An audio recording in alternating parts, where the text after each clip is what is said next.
कि कौन रिश्ता जोड़ने की बात करता है और किसने तोड़ने की बात की।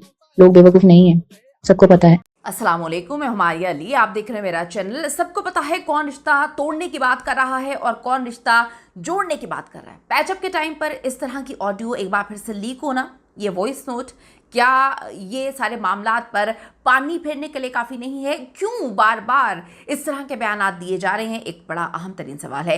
ईमान सुलह पे राज़ी है, लेकिन शराइत क्या ईमान की जानिब से रखी गई या उनके भाई और माँ की जानिब से शराइत पे शराइत रखी जा रही हैं? ऑन के यूट्यूब चैनल और मिलियन में व्यूज़ की कहानी बेनकाब हुई है, एक्सपोज हुई है। वो अपनी बहन को किस तरह से एक लाइव में लाकर मिलियन फॉलोअर्स जो है वो लेना चाह रहे थे। क्या उनकी उम्मीदों पर पानी फिर चुका है? क्या इसी वजह से रजब भट्ट जो है वो ईमान से तंग नहीं है, इनकी हरकतों की वजह से तंग है? दो फैमिलीज के यूट्यूबर्स आपस में लड़कर मामले को खराब क्यों करने पे लगे हुए हैं, जब एक मोतबर शख्सियत इस मामले को संवारने की कोशिश कर रहे हैं? तो फिर ये जो वॉइस नोट्स हैं ये लीक करके या एक दूसरे पर एक पार्टी की तरफ से दूसरी पार्टी पर इल्ज़ाम लगाने के क्या मकासद हैं? धमाका के इंकशाफात आज की वीडियो में हम शामिल करने जा रहे हैं। रिक्वेस्ट है चैनल को सब्सक्राइब करें, हमें इसकी ज़रूरत है। वीडियो को आगे तक मुलाहिजा ज़रूर फरमाइएगा। रजब आपको पता है कि एक बार ही बोला, उसके बाद जो चीज़ मुझे भी बड़ी अजीब लगी, बहुत अजीब लगी, आप लोगों को भी बड़ी वियर्ड लगी, कि रजब के दोस्त को आके क्लैरिफिकेशन नहीं देनी चाहिए थी। रजब के दोस्त को बैठकर लाइव में कहानी नहीं सुनानी चाहिए थी कि भाभी आपकी ये गलती है, भाभी आपकी वो गलती है। शोहर को अगर अपनी बीवी की गलतियों से मसला है तो उनके घर में जाके बता सकता है। दोस्तों को बोलने का कोई राइट नहीं है। बड़े सख्त तबसरे किए गए और ये बात बहुत गलत है कि नहीं करनी चाहिए। वो अभी भी रजब भट्ट की बीवी ही है। एक अहम बात भी सामने आई कि रजब को शायद ईमान की तरफ से ज़्यादा तकलीफ नहीं है। वो अक्सर यही बात बोल रहा था कि ईमान की तरफ से मसला नहीं है, ईमान की तरफ से मसला नहीं है, ये कैट फाइट है, ईमान की तरफ से मसला नहीं है, ये सही हो जाएगा, ये सही हो जाएगा। वो अक्सर ये बातें बोल रहा था कि सही हो जाएगा, ये घर का मामला हम सही कर लेंगे। लेकिन मामला इस हद तक ऑन शेख की जानिब से ख़राब हुआ, इस हद तक ऑन शेख की जानिब से ख़राब हुआ कि इंसान तसव्वुर भी नहीं कर सकता। और रजब भट्ट को मेरा नहीं ख्याल कि ईमान से कोई मसला है, लेकिन ईमान के ख़ानदान की तरफ से जो रवैये हैं, जो बातें हैं, वो काफ़ी ज़्यादा इस रिश्ते को तबाह करने में इम्पॉर्टेंट रोल इन्होंने प्ले किया। ये ख़ानदानी मसाइल अक्सर शादियों को तबाह कर देते हैं। यहाँ भी यही लग रहा है कि घर वाले जो हैं वो खुद अरेंज मैरिज करते थे, फिर उनको लगता है कि घर हमने ही तबाह करना है, कोई मामलात होंगे वो हमने ही जो है उछालने हैं। बहुत चीज़ें उछाली गई हैं ईमान की फैमिली की जानिब से। तो ये बड़ा एक अजीब सा वॉइस नोट इस वक्त सर्कुलेट करा। वॉइस नोट तो नहीं है, खैर ये वीडियो है, वीडियो में यहाँ पे चला नहीं सकती। तो बेहतर है कि हम पहले YouTube की तरफ जाएं। YouTube थोड़ा स्ट्रॉन्ग है, एक तो आपके साथ लाइव है YouTube पे, अपने आप इधर मेरे सब्सक्राइबर हो जाना, काफी होता है आपकी फॉर्म है क्योंकि मैं चैनल में अच्छा जी, लोगों ने लिखा है कि जी ऑन का मकसद ये है, वो कहता है कि जी सबसे पहले हमने अपने YouTube को स्ट्रॉन्ग करना है।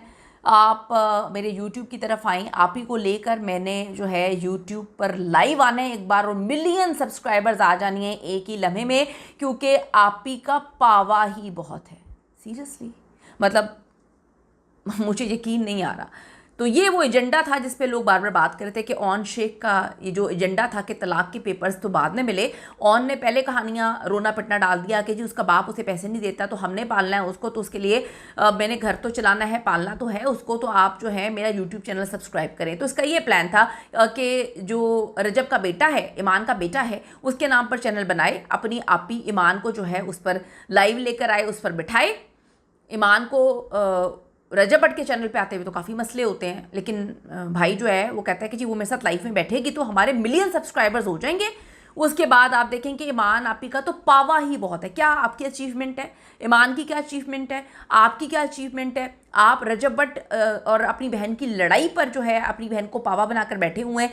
ये आपकी क्या गेम थी कि आपने इस तरह सिंपैथी हासिल करनी थी? आपकी बहन का घर ख़राब हो रहा है, आपको अपनी हरकतों पे कंट्रोल करना चाहिए। माजरत के साथ, अगर बहुत सारे लोग आकर यहाँ पे बकवास भी करेंगे कि इसने पैसे दिए उससे, भाई मुझे किसी के पैसों की ज़रूरत नहीं है, अल्हम्दुलिल्लाह मेरे पास बहुत पैसे हैं, तो मुझे पैसों की ज़रूरत नहीं है कि मैं टके टके के 2-2 रुपये जो है वो लेती फिरूँ या लाखों रुपये लेती रहूँ। मुझे इसकी ज़रूरत नहीं है। या आप ही के घर की औरतें लेती होंगी, आपके घर के ख़ानदान के लोग लेते होंगे। तो ये फजूल बातें जो है लोगों के पास जाकर करना बंद करते हैं। बहुत सारे लोग ऐसी कहानियां सुनाते हैं, ये पैसे लेने मिलने का काम उनका है जो लिखते हैं। दूसरी बात ये जो गलत है वो गलत है। ये क्या आपकी कहानी है? उनकी तलाक अभी हुई भी नहीं थी, तलाक के पेपर्स भी नहीं आए थे और आपने कह दिया कि उसके बेटे का खर्चा मैंने उठाना है, तो आप मेरे चैनल को सब्सक्राइब करें। अब आपकी ये नई चीज़ एक दफ़ा फिर सुन लें। बेहतर है कि हम पहले यूट्यूब की तरफ जाएं।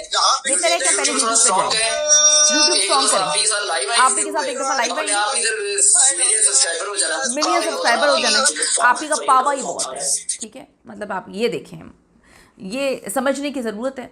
मेरे ख्याल में ईमान की वालदा को अब थोड़ा सा होश करना चाहिए। उन्होंने क्या होश करना है, उनका एक वॉइस नोट सर्कुलेट कर रहा है, उस पर भी हम बात कर लेते हैं। वो अपने बेटे की अपनी बेटा हर इंसान को बहुत अच्छा लगता है, वो अपने बेटे के बारे में बात करनी। मेरा बेटा इतना तमीज़दार है कि वो आके बड़ी तमीज़ से बात कर रहा है। आपका बेटा अपनी बहन को कैश करवा रहा है, अपनी बहन और बहनोई के तलाक को, उसके रिश्ता तबाह होने को कैश करवा रहा है। अच्छा जी, अजीब लोग हैं, इनकी वजह से रजब और ईमान का रिश्ता ख़राब हो रहा है। अब आप देख लें, सबसे अहम अपडेट यह है कि ईमान फातिमा ने तलाक के नोटिस मिलने के बाद सोशल मीडिया पे एक बड़ी जज्बाती पोस्ट की थी। इस पोस्ट में उन्होंने अल्लाह से इंसाफ की अपील की। तो उनका कहना था वो अल्लाह के फैसले पर भरोसा रखती हैं, लेकिन साथ ही साथ उन्होंने कहा शादी की जो बचाने की उम्मीद है वो ख़त्म नहीं हुई। ये पोस्ट यानी सुलह की तरफ इशारा करती है। उन्होंने लिखा वो अल्लाह की रहमत से उम्मीद रखती हैं कि चीज़ें ठीक हो जाएगी इंशाल्लाह ताला। अल्लाह ताला सारी चीज़ें ठीक करे, हम भी ये दुआ करते हैं। बहुत सारे लोगों की हिम्मत बनी है। ये पोस्ट जाहिर करती है कि तलाक का फ़ैसला हतमी नहीं और दोनों तरफ से कोशिशें हो रही हैं। अब सबसे बड़ी जो खुशखबरी है वो ईमान के करीबी दोस्त ने तस्दीक की है कि मारूफ आलिम है अल्लामा आसिफ रज़ा अलवी साहब इस मामले में सालिसी का किरदार जो है वो अदा कर रहे हैं। वो दोनों फरीकों से बात कर रहे हैं और शादी बचाने की पूरी कोशिश कर रहे हैं। अल्लामा साहब ने खुद सोशल मीडिया पर पैगाम दिया कि वो नहीं चाहते कि रिश्ता टूटे और सुलह कराने में अपना अहम किरदार जो है वो अदा कर रहे हैं। तलाक की कार्रवाई भी फिलहाल रोक दी गई है। वाकई एक बहुत बहुत बहुत पॉजिटिव बात है। उस पॉजिटिविटी में आप ये देखें कि ये किस तरह का ईमान की वालदा का अभी लेटेस्ट वॉइस सर्कुलेट कर रहे हैं। उन्होंने किसी से बात की है और ये वॉइस सर्कुलेट हो रहा है। मैं ठीक हूँ और शुक्र अल्लाह का, ईमान भी पहले से बहुत बेहतर है। हाँ जी, मैं भी मीडिया पर एक पॉडकास्ट देख रही थी जिसमें हमें सुलह की ऑफर दी जा रही है, लेकिन बात ये है कि नहायत ही मोतबर और मोहतरम हस्ती हमारे इस मामले को सॉल्व कर रही हैं। तो मेरा नहीं ख्याल कि किसी और को इसमें आने की ज़रूरत बाकी रह जाती है।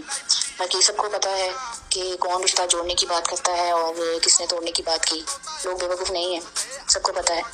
बाकी आपके प्लेटफॉर्म से तो ये बात नहीं होनी चाहिए थी कि सबको पता है कि कौन रिश्ता तोड़ने की बात कर रहा है, कौन रिश्ता जोड़ने की बात कर रहा है।